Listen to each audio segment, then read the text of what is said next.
this type of injury, like, you don't know. When I wake up, I'll feel, different than the day before. And this is the first time we heard from Caitlin since the team announced on Memorial Day she was dealing with a left quad strain. She would be out for at least 2 weeks. We were told that Clark was not seen in the open portion of practice by reporters who are on the ground there. Just watch and absorb it, and it's the same when, I'm not active too. Caitlin Clark's injury update brought news that the league did not want to hear, and it has stunned the WNBA Players Association. We'll see. It could be a possibility, but I could also not be available for that game too. I think just having good perspective is the best way to approach it. Like, yeah, you can be frustrated and whatnot, but, I think the medical team has done a really good job of, This whole organization relies on one woman, and they pushed her so much that she can no longer play or rescue their empty arenas. The fear on display explains everything. Yeah, I'll be reevaluated this weekend, so I'll miss this weekend's game. But after that, it's, day by day and see how I feel and just kind of turn to the medical staff and what they... Caitlin Clark has finally spoken, and it surprised many people because she is not coming back early. Did anyone truly think she would rush back to the WNBA where she takes constant punishment every night like a real fight? Now everyone acts shocked that she is not returning right away, even though the situation makes perfect sense. I think the medical team has done a really good job of, doing my rehab every single day, staying in a routine, coming in, getting shots up. But more than anything, I think just focusing on being a really good teammate, being there for my teammates, being a voice for... Clark went down clutching her left quad on May 25th during a major matchup against the New York Liberty, who are the reigning champions. She is the biggest star and the main attraction and the clear face of the team. Yet it appears the league did not treat the situation as a serious issue. We've been told so far by the team is that this is actually an injury that was separate from the quad tightness issue, as Caitlin Clark described it earlier in the preseason, that she dealt with before. So it's a little bit of an interesting situation given that it was the same leg. The Fever finally announced on Memorial Day that she would be sidelined for at least 2 weeks, and suddenly the league started to unravel as if it was barely holding together. Clark herself said she would miss this weekend's game and that everything would be decided day by day based on how her body feels. So do not expect a rushed return, because she is not risking her future just so the league can keep benefiting from her while failing to protect her.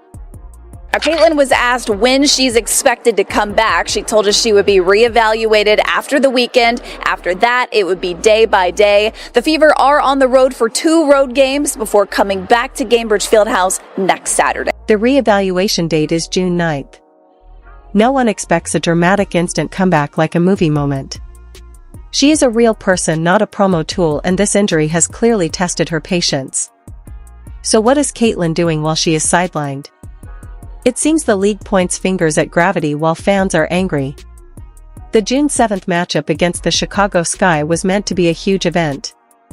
Without her, ticket prices collapsed. A hat at Benizzo's dropped from over $80 to $14. That is not a small drop, it is a total clearance sale. People canceled trips, got refunds, and hotels said the drive was not worth it. I cannot blame anyone for refusing to pay premium prices to watch Angel Reese play around like a commercial while the league's true star sits out with a damaged quad.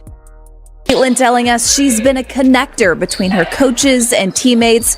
They've gone 1-2 without her, and they'll be without her again this weekend. The internet finally started to agree as phrases like "protect our players" and "boycott WNBA" spread fast across social media. One viral post that gained thousands of shares said, "Why support a league that cannot protect its biggest star? Fans are done staying silent, they are angry, and they have proof." So I think that's just kind of been the time for me to really find some patience, and I've never been a patient person my entire life, so this has definitely tested me a little bit, but I think it's going to be really good for me. And like I said, I've just tried to approach it in the best way I possibly can. I can't change it. Fever ticket prices dropped hard, going from an average of $137 down to $80. This is not a marketing issue at all. It is a league-wide collapse that happens when the one person carrying the entire brand goes down and everyone suddenly realizes there is no backup plan, only hope and empty energy.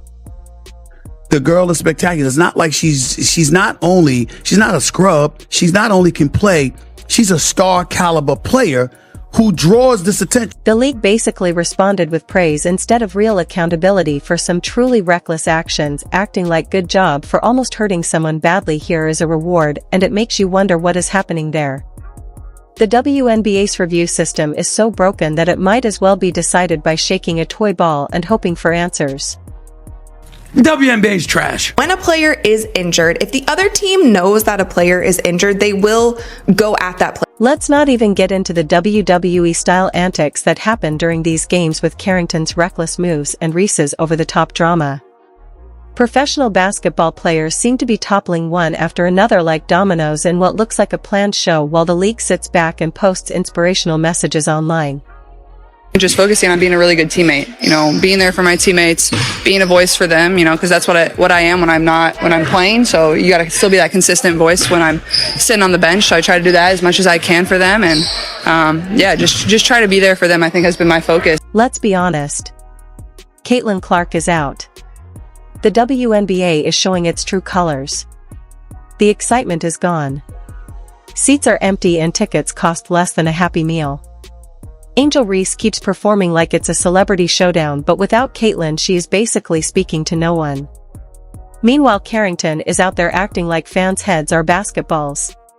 Everything that you guys told us during the offseason about playing quick, playing with pace, pushing the ball up the court, everyone run, they weren't doing that, especially in the last. Let's not pretend otherwise. This is negligence, and it is the league's responsibility, not Clark's, to fix it. But looking at how things are now, the WNBA seems to only be defending its own excuses. Fans lost interest when Caitlin Clark left the court and the league's entire revenue system seemed to fall apart. The arenas echoed like empty warehouses, and even the popcorn sellers looked uninterested. But for the Fever, one thing to keep in mind is that this is a sort of situation where the next 2 weeks, luckily for them, the schedule is a little bit playing the Chicago Sky, the Connecticut Sun, who haven't won yet. So they are trying to hold down the fort for now, while Caitlin Clark will be out. The Indiana Fever dropped one of 2 games while she was out. That single win did not come from some brilliant coaching move.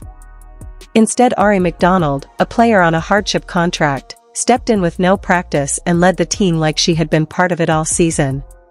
You were commenting that she was sick. You could hear it in her voice that she was sick. It seems like at this point, this is the reason why we haven't seen Caitlin at 100%. We haven't seen her as quick as we saw her last season. And believe me, after Clark's injury, social media exploded.